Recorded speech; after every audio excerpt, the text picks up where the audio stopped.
Auxiliaries and models का exercise number 6 का यह एग्जाम्पल नंबर 2 है। ठीक, इसके पहले हम लोगों ने फर्स्ट को सॉल्व कर लिया है। यदि आपने नहीं देखा है तो डिस्क्रिप्शन में लिंक है, आप उसको देख सकते हैं।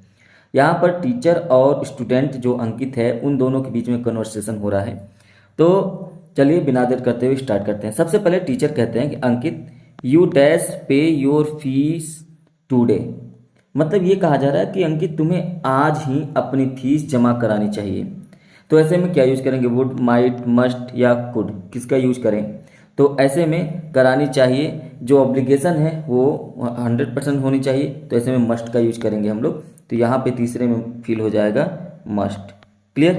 तो Ankit you must pay your fees today, मतलब अंकित तुम्हें आज अपनी फीस जमा करानी चाहिए, नहीं तो तुम्हारा नाम रोल से काट दिया जाएगा, otherwise your name will be struck off the roles.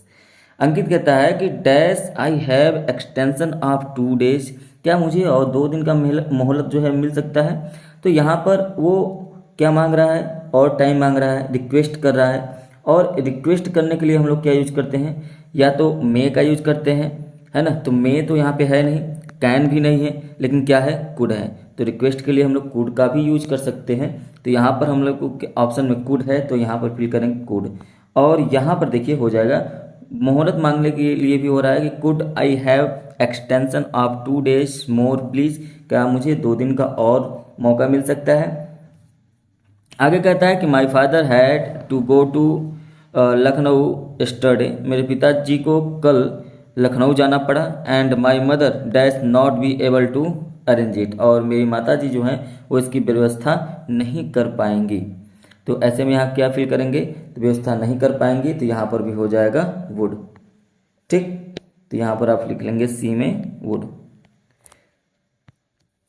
आगे है, कहा जा रहा है कि टीचर कहता है कि ओ आई सी, मतलब उसके बाद कहता है कि under these circumstances you dash request the principal.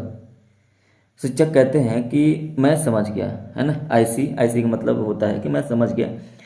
कहता है कि अंडर दीज सर्कमस्टेंसेस, मतलब इन परिस्थितियों में यू डैश रिक्वेस्ट, तुम रिक्वेस्ट कर सकते हो प्रिंसिपल से। तो प्रिंसिपल से रिक्वेस्ट करने के लिए क्या हो जाएगा? कैन का यूज आप करेंगे, यहाँ पे कैन हो जाएगा, और यहाँ पे ऑप्शन नंबर पहला सही हो जाएगा।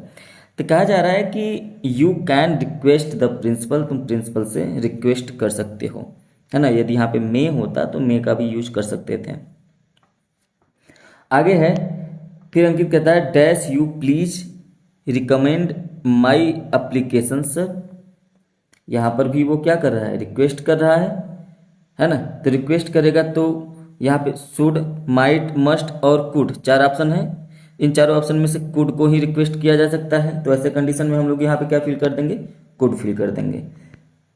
Could you please recommend my application sir, क्या आप मेरे आवेदन की रिकमेंडेशन कर सकते हैं? तो फिर उसके बाद शिक्षक क्या कहता है? टीचर कहता है ओ यस, ठीक है, but you not make it a practice in future, लेकिन तुम्हें भविष्य में ऐसा नहीं करना चाहिए। आपके पास ऑप्शन है मे, विल, मस्ट और नीड। ऐसे में आपको कौन सा ऑप्शन फिल करना है? तो आपको नहीं करना चाहिए, ये बिल्कुल स्ट्रॉन्ग ऑब्लिगेशन है, तो मस्ट का यूज कर लीजिए। तो यहाँ पे हो जाएगा मस्ट। ठीक, तो इस तरीके से ये आपका जो है एक्सरसाइज 6 का जो दूसरा एग्जाम्पल था वो कंप्लीट हो गया। कोई भी डाउट हो तो आप कमेंट बॉक्स में कमेंट करके आप पूछ सकते हैं, आपका रिप्लाई मिल जाएगा। और चैनल पे पहली बार है तो जरूर सब्सक्राइब कर लीजिए। ठीक, चलिए मिलेंगे नेक्स्ट क्लास में। Thank you, have a nice day.